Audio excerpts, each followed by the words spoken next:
ओम नमः शिवाय। सभी व्यूअर्स को धन्यवाद करते हुए, सूर्य का राशि परिवर्तन होने वाला है 15 मई से लेके 15 जून तक। सूर्य अभी अपनी उच्च राशि जो कि मेष राशि उसमें चल रहे थे, अब जैसे ही अपनी राशि बदल लेंगे तो राहु के साथ से जो उनकी युति बनी हुई थी उससे छुटकारा मिलेगा इन्हें। क्योंकि कोई भी पापी ग्रह जिसको जैसे कह सकते हैं शनि, राहु, केतु, अगर ये ऐसे ग्रह के साथ इनकी युति बन जाती है जो कि देवता श्रेणी में आ जाते हैं तो उनकी शुभता थोड़ी सी कम हो जाती है। सूर्य वैसे तो सौर मंडल के मतलब के हिसाब से देखें सबसे ज़्यादा पावरफुल हैं, ग्रहों के राजा हैं, आत्मा है, पिता है, शासन है, अनुशासन है, आत्मबल है, तेज है, प्रताप है, और प्रकाश है। और दूसरे शब्दों में ऐसे कह सकते हैं कि हमारी सृष्टि की जो है वो जान है ये। बिना सूर्य के हम सृष्टि की कल्पना नहीं कर सकते हैं। आपने देखा होगा अनुशासन के बहुत अच्छे उदाहरण हैं, समय से उदय होना, समय से अस्त होना, समानता इनको देखी जाती है। ये अपनी रोशनी, अपनी ऊष्मा, अपना तेज सभी को ये समान रूप से देते हैं, चाहे वो जीव हो, चाहे वह वनस्पति हो, छोटे से छोटे जीव को उतने ही आदर और सम्मान से ये अपनी रोशनी और अपना ऊष्मा देते हैं। तो ये जो परिवर्तन होते हैं इनको संक्रांति के रूप से जाना जाता है। सूर्य अपनी राशि हर महीने बदलते हैं, मतलब साल भर में ये 12 राशियां का भ्रमण करते करते फिर दोबारा उसी राशि पे प्रवेश करते हैं। अब ये मेष राशि से वृष राशि में प्रवेश करने जा रहे हैं जो कि लगभग 1 महीने 15 जून तक रहेंगे। इस समय ये अभी बुध के साथ है और उसके बाद 15 फिर भी इनके कुछ समय बुध के साथ रहने वाले हैं। बुध का वीडियो मैं आपको अलग से बताऊंगी। वृष राशि शुक्र की राशि है, इनकी मित्रता तो नहीं है उनसे, लेकिन आपने ये देखा होगा आपके नेटा चार्ट में, आप कभी गौर करिए कि सूर्य के या तो एक घर आगे होते हैं शुक्र या एक घर पीछे। ठीक इसी तरह से बुध का भी है, बुध अक्सर कर सूर्य के साथ रहते हैं। एक बुद्धि ऐसे हैं जो इनकी क्या ना इसकी जो तेज है उसको बर्दाश्त कर सकते हैं और किसी बहुत कम स्थिति में कम्बस्ट होते हैं, नहीं तो ये कम्बस्ट नहीं होते हैं। ये देखना होगा, अपने डिग्री वाइज देखते हैं इसको। मेष राशि इनकी उच्च राशि चल रही थी लेकिन उसका कोई ज़्यादा लाभ नहीं हुआ क्योंकि राहु के साथ थे, राहु ने इसको ग्रहण कर लिया था। सूर्य बृहस्पति से इस समय और चीज़ें भी, उस समय जब गुरु और राहु के साथ थे, सूर्य भी थे, बृहस्पति के साथ भी थे, तो बृहस्पति को भी अस्त कर दिया था। अब बृहस्पति राहु के साथ गुरु चांडाल योग का निर्माण कर रहे हैं। अभी अक्टूबर के बाद फिर राहु से ये राहु इनसे दूर हो जाएंगे तो बृहस्पति अभी अक्टूबर तक बहुत अच्छे फल नहीं देंगे, लेकिन चूंकि देवता है इसलिए उनसे मतलब वर्स्ट परिणाम की या अशुभ परिणाम की कल्पना हम नहीं कर सकते या हम नहीं कह सकते हैं। सूर्य को ऐसा कहा जाता है कि ये तेज ग्रह हैं, इसलिए 3, 6, 11, 10वें भाव में ये अच्छे फल देते हैं और गोचर में आते हैं। और अगर मित्रता के हिसाब से देखें तो चंद्रमा से, मंगल से, बृहस्पति से और इनकी मित्रता है। बुध और शुक्र इनके सम है, शनि से इनकी शत्रुता है, राहु केतु इनको ग्रसित करते हैं। इस दौरान क्या होता है, सूर्य जहाँ बैठते हैं उसका तो थोड़ा सा नाश करते हैं, उनकी दृष्टि का भी बहुत अच्छा नहीं मानते हैं क्योंकि जो तेज दृष्टि होती है वो सामने वाले की सप्तम दृष्टि जो है वो इस समय कहाँ पड़ रही है, वृश्चिक राशि पे, जहाँ पर 8 नंबर लिखा हुआ। लग्न कोई सा भी हो सकता है। तो फायर एलिमेंट इस समय ज्यादा बढ़ता दिखाई देगा। लोगों में आक्रोश बढ़ेगा, उग्रता बढ़ेगी, जल्दी निर्णय, फटाफट निर्णय लेने की जो प्रवृत्ति है कुछ लोगों में, उसमें वृद्धि दिखाई दे रही है। तो हमें क्या है, पेशेंस से इसको डील करना है। कोई भी उग्रता भरा अगर फैसला लेना है तो उग्रता में नहीं, महत्वपूर्ण फैसला अगर आपको लेना है तो थोड़ा विचार विमर्श करें और धैर्य से काम लें। कुंडली में, कालपुरुष की कुंडली से देखा जाए तो पंचम भाव इनका स्वयं का भाव है, तो इस तरह जिस भाव के ये मालिक हैं उसको भी एक्टिवेट कर देंगे और जहाँ ये प्रवेश कर रहे हैं उसको एक दृष्टि, सप्तम दृष्टि, तो इस तरह से 3 भाव को ये प्रभावित करेंगे। इस दौरान क्या है, लोगों में नेतृत्व क्षमता ज़्यादा बढ़ेगी और सरकार की तरफ से कुछ ऐसे फैसले आने वाले हैं जिससे कि हो सकता है कि जनता का भला हो। अब जनता की समझ में आए ना आए, लेकिन सरकार की तरफ से ये फैसले अच्छे होते हैं। इस समय जो इलेक्ट्रॉनिक और जो लाइट से संबंधित जो व्यापारी हैं, काम कर रहे थे, उसमें उनको लाभ होने वाला है क्योंकि ये प्रकाश के कहना चाहिए ग्रह माने जाते हैं। 2 नक्षत्रों से विचरण करेंगे। एक तो ये इनका स्वयं का नक्षत्र कृतिका नक्षत्र, दूसरा रोहिणी नक्षत्र है, तो उनको भी ज़्यादा प्रभावित करेगी जिनका इन नक्षत्रों में जन्म हुआ है। अब प्रत्येक राशि के लिए अब बताने की कोशिश कर रहे हैं, क्योंकि ये जो राहु से जब ये क्या नाम है मुक्त हो जाएंगे, तो अब थोड़े से इनकी जो पहले जो इनके रिजल्ट थे उसमें निश्चित रूप से भिन्नता होने वाली है। मेष राशि से प्रारंभ करते हैं। मेष राशि मंगल की राशि है और आपके ये सेकंड भाव में जो कि धन कुटुंब वाणी का है उसमें प्रवेश करेंगे और पंचम भाव के ये मालिक हैं। और एक दृष्टि जो पड़ेगी इनकी अपनी स्वयं की राशि जो कि वृश्चिक राशि है उस पे पड़ने वाली है। हर एक राशि में आप देखना होगा लगने के हिसाब से 3 भाव को कहाँ है ये आपको प्रभावित करेंगे। सेकंड भाव किसका है? धन कुटुंब वाणी का है, संपत्ति का है, तो वाणी में उग्रता ला देंगे, क्योंकि ये क्या है कि ये थोड़ी सी फायर एलिमेंट की वजह से जो काम करना जल्दी करो, बिना सोचे समझे करो, किसी से भी क्रोध करो, तो वाणी में क्रोध की मात्राएं बढ़ा देंगे। लेकिन संपत्ति का जो मामला है, अगर उलझा हुआ था कहीं भी, तो वो संपत्ति का मामला सुलझ जाएगा। फिफ्थ भाव की लॉर्डशिप है, तो आपको ये शिक्षा, संतान से संबंधित कोई भी अगर कोई काम अटका हुआ था तो वो उसमें प्रगति होगी। जैसे अगर आपकी संतान कहीं से किसी तरह से उनकी मतलब रुकावटें आ रही थी काम में, शिक्षा में, संतान में या कैरियर में, तो वो सुलझ जाएंगी। और स्वयं की शिक्षा में कोई व्यवधान आ रहता है, विशेष तौर से स्टूडेंट के लिए समय अच्छा है। थोड़ा मन विचलित करेंगे, लेकिन उग्रता अगर आप छोड़ दें और विवेकपूर्ण निर्णय लें तो आपके लिए समय अच्छा है। लेकिन अष्टम भाव को क्या है, ये थोड़ा सा परेशान कर सकते हैं, इसलिए चोट चपेट दुर्घटना और ड्राइविंग करते समय विशेष सावधानी रखें। कैरियर के लिए बहुत अच्छा है। हेल्थ को थोड़ा सा ये परेशान कर सकते हैं, और दांतों से और आंखों से संबंधित या हार्ट से संबंधित कोई परेशानी पहले से चली आ रही थी तो वहाँ थोड़ा सा आपको विशेष केयर की आवश्यकता है। फिर भी कोई परेशानी है तो हनुमान जी की शरण में जाएं या सूर्य को वर्तें, क्योंकि आपकी राशि मेष राशि में ही उच्च चल रही थी, अभी आपकी राशि छोड़ के अब आपको ये मुक्त करके और अगली राशि में प्रवेश करके आपको काफी कुछ राहत देने वाले हैं। उसके बाद दूसरा जो बनती है वो है वृषभ राशि। आपकी राशि में ही लग्न में ये गोचर करने वाले हैं। फोर्थ भाव की लॉर्डशिप है। ये भाव वैसे तो देखा जाए लग्न में कोई भी पापी या कोई क्रूर ग्रह है उतने खराब परिणाम नहीं देता है। आपकी राशि में आ रहे हैं तो थोड़ा तो लिहाज करना ही है। फोर्थ भाव की लॉर्डशिप है, तो आपको क्या है कि माता की जो हेल्थ कहीं उसमें परेशानी थी उसमें विशेष केयर की आवश्यकता है, लेकिन घबराने की आवश्यकता नहीं है, क्योंकि फोर्थ भाव की लॉर्डशिप है। भूमि वाहन का जो सौदा अगर कहीं अटका हुआ था उसमें कुछ अच्छी सूचना दिखाई दे रही है। अगर आप चाहें तो आगे उसको बात को बढ़ा सकते हैं। आपके नेतृत्व, आपका जो पर्सनैलिटी है वो उसमें लीडरशिप की मतलब कहना चाहिए मात्रा बढ़ जाएगी। आपकी हर बात जो फॉलो करेंगे लोग और आंख बंद करके आपकी नेतृत्व क्षमता पे विश्वास करेंगे।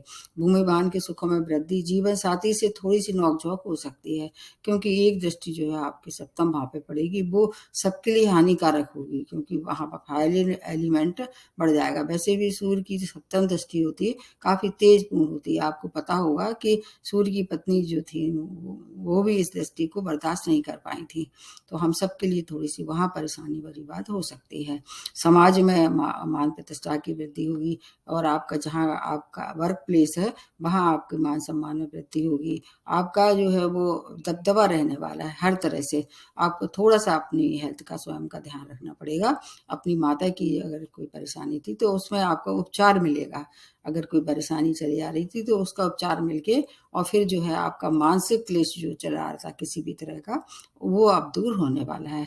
फिर भी कोई परेशानी है तो आप दुर्गा जी के सामने घी का दीपक जलाएं। सूर्य को अर्घ्य देने में कोई बुराई नहीं होती है, वो सबको ही देना चाहिए। आपके लिए भी समय फिर ठीक कटेगा। उसके बाद नेक्स्ट जो बनती है वो मिथुन राशि है। स्वामी राशि बुध है, जो कि इनके साथ सब संबंध है। 12th भाव में ये गोचर कर रहे हैं और 3rd भाव की लॉर्डशिप है। तो 12th भाव तो कहना चाहिए इनका कारक तो नहीं है, लेकिन चूंकि क्रूर ग्रह है इसलिए ऐसे भाव जो कि अशुभ माने जाते हैं उसमें क्रूर ग्रह की थोड़ी सी क्रूरता कम हो जाती है। 3rd भाव इनका कारक भाव है, और इसके बाद बुध से इनकी मित्रता है, तो आपके लिए व्यय की अधिकता ये रहने वाली है। व्यय अनाप शनाप करने वाले हैं। और व्यय किस पे हो सकता है? हो सकता है एक दृष्टि इनकी कहाँ पड़ रही है? 6th भाव में पड़ रही है, तो मेडिकल एक्सपेंस दिखाई दे रहा है होते हुए। अगर कोर्ट केस में फैसला है तो आप निश्चिंत हो जाइए, आपके पक्ष में होने वाला है। ऋण का अगर लेना देना करना है तो थोड़ा सा सोच समझ के निर्णय लें। जरूरत हो उतना ही ऋण लें। शत्रुओं की तरफ से थोड़ी अलर्ट रहने की आवश्यकता है। 7 जून के बाद जो है थोड़ा सा आपको राहत मिलने वाली है। 7 जून के बाद क्या होगा, बुद्धि भी आ जाएंगी, इसलिए वो जो परेशानी थी 7 जून तक ही है। उसके बाद की जो परेशानी है स्वतः दूर होना शुरू हो जाएंगी। यात्रा करने वाले हैं थोड़ा सावधानी रखें।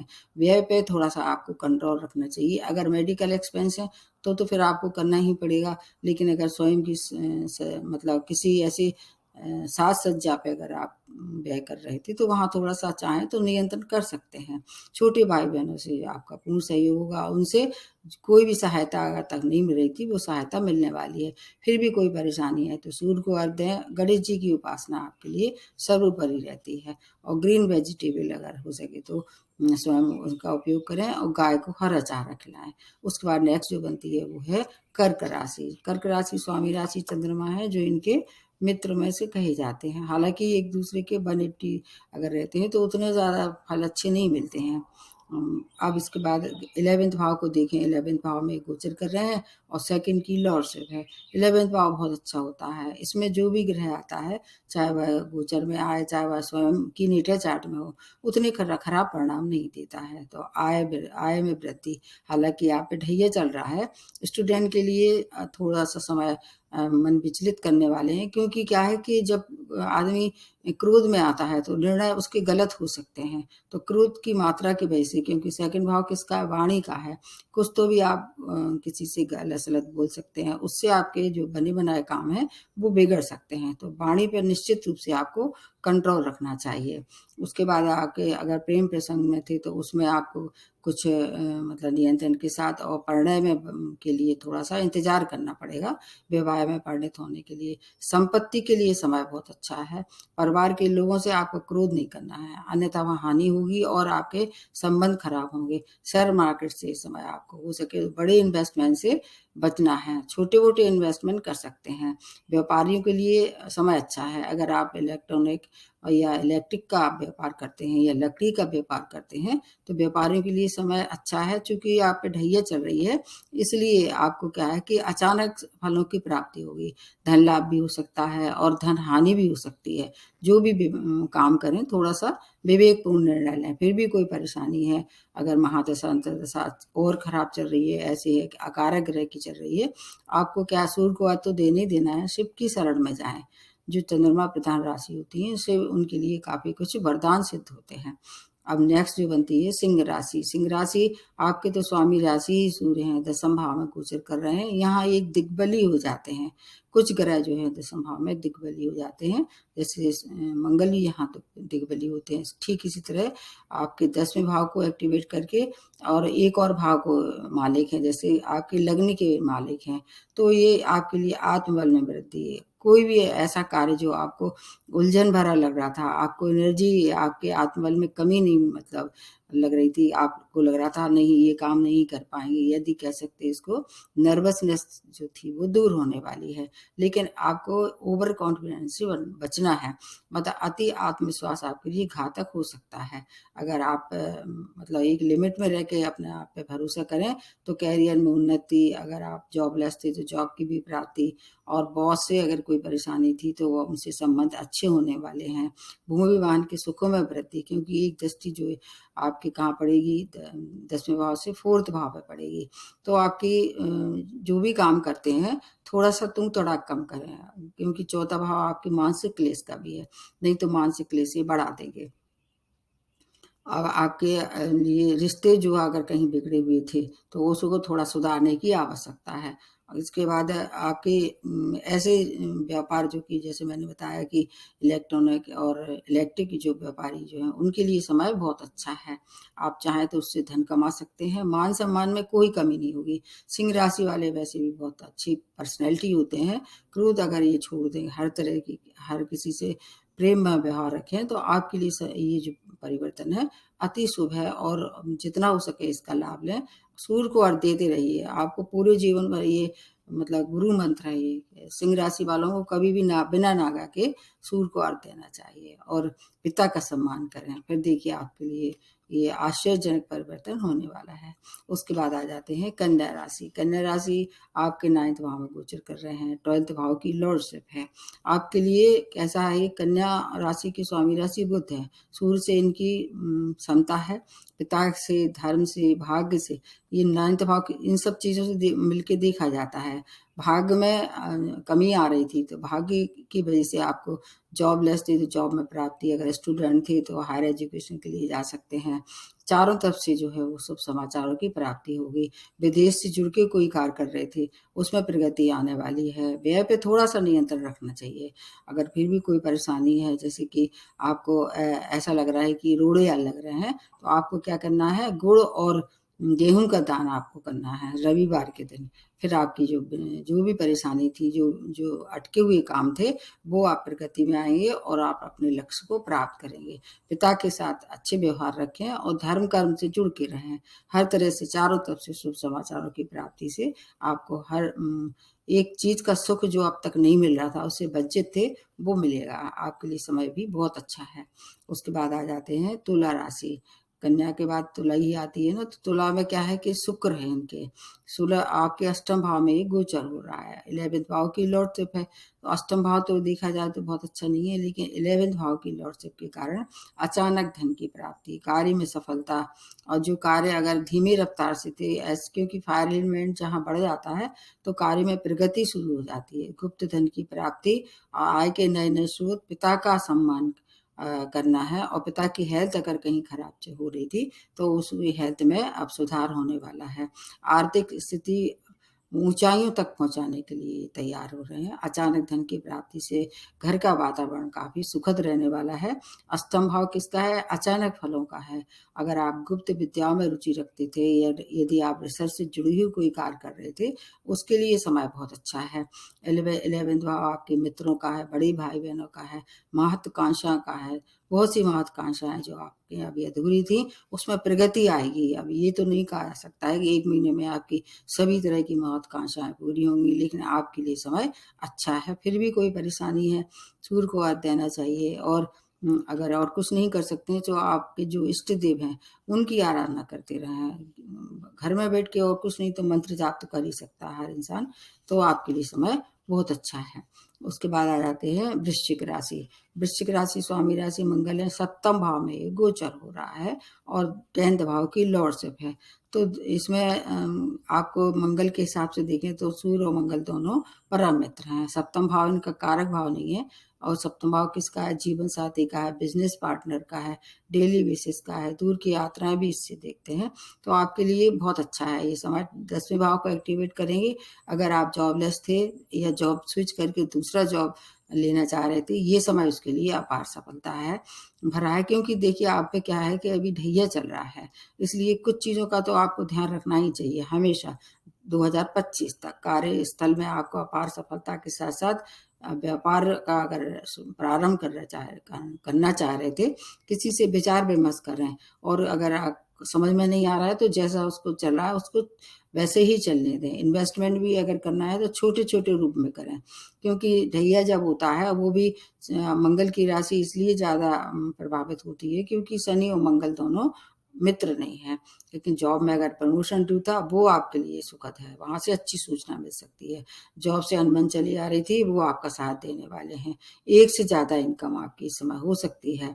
आप चाहें तो थोड़ा-सा छोटे से रूप में किसी चाहे इन्वेस्टमेंट कर सकते हैं। बाकी आपके लिए समय मिला-जुला रहने वाला है।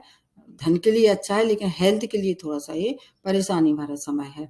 ये ज़्यादातर लोगों के लिए, ऐसे लोग जो कि हार्ट से या आँखों से या हड्डी से संबंधित कोई परेशानी थी, उसमें वृद्धि होने की संभावना दिखाई दे रही है। क्योंकि ढैया है, थोड़ा-थोड़ा हेल्थ को तो शनि प्रभावित करेंगे। आपको फिर हनुमान जी की शरण में जाना चाहिए। उसके बाद नेक्स्ट जो बनती है वो धनु राशि। 6th भाव में गोचर कर रहे हैं और 9th भाव की लॉर्डशिप है। आपके लिए 6th भाव बहुत अच्छा है। अगर आप कोई कॉम्पिटिशन फेस कर रहे थे, आपकी समझ लीजिए निश्चित रूप से सफलता मिलने ही वाली है। और अगर विदेश से जुड़ के कोई कार्य कर रहे थे या विदेश जाने की आपने पहले से योजना बनाई थी, उसमें प्रगति दिखाई दे रही है। 9th भाव भाग का है, तो भाग्य का साथ होगा। पिता के साथ मिलके कोई कार्य कर रहे थे तो और उसमें तरक्की दिखाई देगी। व्यापारी थे तो व्यापार में उन्नति या उसमें प्रगति, जॉबलेस थे तो जॉब में प्रमोशन, नए जॉब की प्राप्ति, अधिकारियों से प्रशंसा, हर एक कार्य की जो बाधा आ रही थी वो दूर होने वाली है। धनु राशि वालों के लिए अत्यंत श्रेष्ठ समय है। पिता का सहयोग और आपको हर तरह से चारों तरफ से शुभ समाचारों से आपका शत्रु भी आपका कुछ नहीं बिगाड़ पाएंगे। अगर आप ऋण के लिए कोशिश कर रहे थे तो ऋण की भी प्राप्ति इस समय हो सकती है।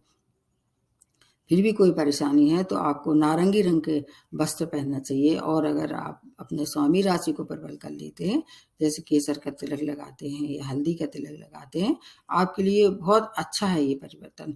जो अगला परिवर्तन होगा वो उसके लिए मैं आपको दोबारा बताऊंगी। उसके बाद आ जाते हैं मकर राशि। 5th भाव में गोचर कर रहे हैं। शनि से इनकी मित्रता नहीं है, सबसे खराब बातें हैं। 5th भाव वैसे तो इनका देखा जाए स्वयं के कालपुरुष कुंडली से इनका स्वयं का भाव है। इसमें इनको आपको इसकी तरफ से शुभ समाचार प्राप्त होंगे। दूसरा एक और भाव एक्टिवेट करेंगे, अष्टम भाव। ऐसे कहते हैं कि अष्टम भाव को सूर्य चंद्रमा का दोष नहीं लगता है, फिर भी चूंकि आपकी स्वामी राशि से मित्रता नहीं है इसलिए आपको आधा लाभ मिलेगा। शिक्षा, संतान से संबंधित कोई परेशानी थी वो दूर होने वाली है। आपका अगर प्रेम प्रसंग में थी तो उसमें थोड़ी सी आपको मतलब थोड़ा अपने कहना चाहिए विवेक का या स्वयं अगर किसी से प्रेम का इजहार करते हैं तो मतलब इस भाषा का उपयोग करें। क्योंकि कभी कभी ऐसा होता है कि आप किसी से प्रेम करते हैं लेकिन अपनी भाषा सही नहीं होती है, इसलिए आपके काम रह जाते हैं। तो प्रेम में विशेष तौर से ये बात ज़्यादा मायने रखती है। तो किसी से अगर आप अपना प्रपोजल देते हैं तो बहुत अच्छे कहना चाहिए प्रेममय व्यवहार से उनके सामने इजहार करें तो वो विवाह में परिणित हो सकते हैं। आपकी दिनचर्या जो अभी तक चली आ रही थी उससे आपको काफ़ी कुछ राहत होगी। क्योंकि जो शनि प्रधान जो राशि विशेष रूप से मकर राशि, ये काफ़ी अनुशासित जीवन व्यतीत करते हैं। उस दिनचर्या की वजह से आपको बहुत सी परेशानियों से छुटकारा मिलेगा। महत्वपूर्ण कार्य में जो है वो सफलता मिलने वाली है। नए कार्य की जो अगर आप शुरुआत कर रहे थे तो वो उसमें कुछ अच्छी सूचना मिलने वाली है। क्योंकि अभी आप साढ़े साथी के उसमें है प्रभाव में है, इसलिए जो भी काम करते हैं थोड़ा बुद्धि विवेक से अपना निर्णय लेंगे और किसी से विचार विमर्श कर लें। क्योंकि अष्टम भाव किसका है, चोट चपेट दुर्घटना का भी है ये। तो आपको थोड़ा सा ड्राइविंग करते समय सावधानी रखनी चाहिए। और दांतों से या आपकी आंखों से कोई पहले से परेशानी थी तो वहाँ थोड़ा उपचार कराएंगे तो आपको इलाज मिलेगा। घबराने की बात नहीं है, क्योंकि इस समय जो है आपकी कुशाग्र बुद्धि जो है वो आपकी रक्षा करेगी विशेष तौर से। क्योंकि पंचम भाव बुद्धि का भी है तो इसलिए कुशाग्र बुद्धि अगर इस समय आपकी काम कर जाती है, हर एक समस्या का समाधान भी मिलने वाला है। फिर भी कोई परेशानी है तो आपको क्या है, आप चाहें तो सूर्य को अर्घ्य नहीं तो शनि की उपासना जो अभी जो आप छाया दान कर रहे थे वही करते रहें। उसके बाद नेक्स्ट जो बनती है वो है कुंभ राशि। कुंभ राशि स्वामी राशि शनि है, 9th भाव में गोचर कर रहे हैं। 7th भाव की लॉर्डशिप है। वैसे तो देखा जाए दोनों ही भाव इनके कारक भाव नहीं है, चूंकि इसलिए आपके कुंभ राशि के लिए ऐसा कहा जाता है। कुंभ राशि ऐसी राशि है जिस पे ज़्यादातर प्लानिट जो है मेहरबान रहते हैं। साढ़े साथी का सेकंड दौर भी चल रहा है तो आपको 4th भाव से संबंधित जैसे कि केंद्र भाव हैं ये दोनों, इसलिए आपको लाभ मिलेगा। भूमि वाहन का सुख, व्यापारी है तो व्यापार में उन्नति, जीवन साथी के मिल के साथ व्यापार कर रहे थे या करना चाह रहे थे तो उनके अच्छा सहयोग प्राप्त होगा। अगर जीवन साथी की कोई भी हेल्थ खराब चल रही थी उसका उपचार मिलेगा। इसके साथ साथ माता की हेल्थ भी सुधार होने वाली है। मानसिक क्लेश जरूर रहने वाला है, क्योंकि जो साढ़े साथी वाले जो होती हैं राशियां उनको मानसिक क्लेश छोटी छोटी बातों से होगा। क्योंकि ये शनि का स्वभाव है, काम में थोड़ा डिले करते हैं, मानसिक क्लेश देते हैं, हेल्थ प्रभावित करते हैं। अपना आपको भी स्वयं की हेल्थ का ध्यान रखना चाहिए। और कार्य क्षेत्र में किसी से भिड़ना मतलब किसी से भी वाद विवाद ना करें। आपका व्यक्तित्व काफी प्रभावशाली हो जाएगा, उसका लाभ आपको मिलेगा। फिर भी कोई परेशानी है आपको भी छाया दान करना चाहिए और हर शनिवार को नीडी लोगों को कुछ दान करते रहना चाहिए। फिर जो समस्या है स्वतः आप उससे बाहर आ जाएंगे। उसके बाद नेक्स्ट जो लास्ट में बनती है मीन राशि। आपके 3rd भाव में गोचर कर रहे हैं और 6th भाव की लॉर्डशिप है। आपकी समझ ली लॉटरी खुल गई है। मीन राशि वालों के दोनों ही भाव बहुत अच्छे हैं।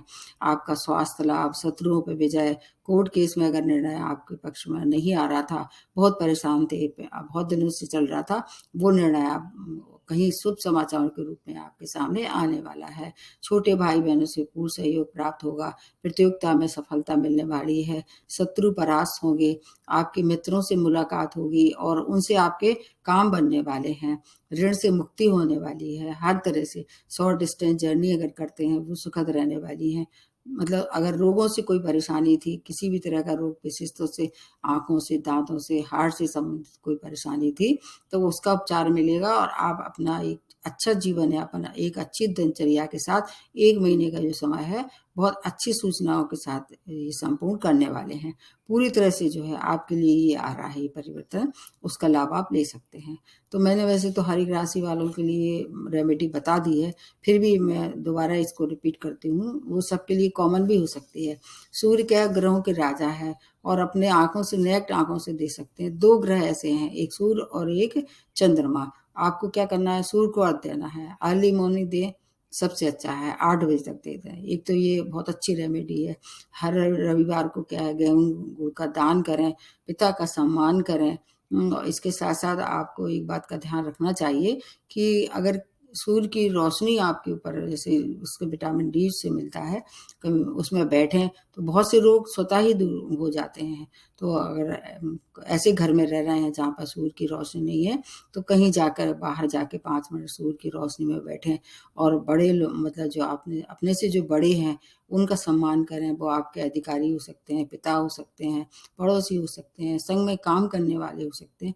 भूल के भी ऐसे लोगों का अपमान नहीं करें। तो सूर्य क्या है, नहीं तो आप जो शुभता आपको मिल रही थी, वो शुभता में कमी होगी, आपको दंडित भी कर सकते हैं।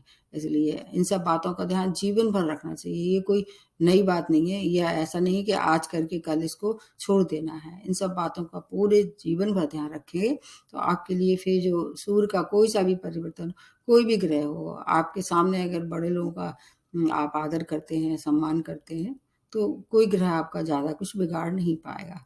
तो आपको अगर कोई परेशानी है तो आप मेरे को मेल कीजिए, मैं आपकी हेल्प करने के लिए तैयार हूँ। यही समाप्त करती हुए नमस्ते और धन्यवाद।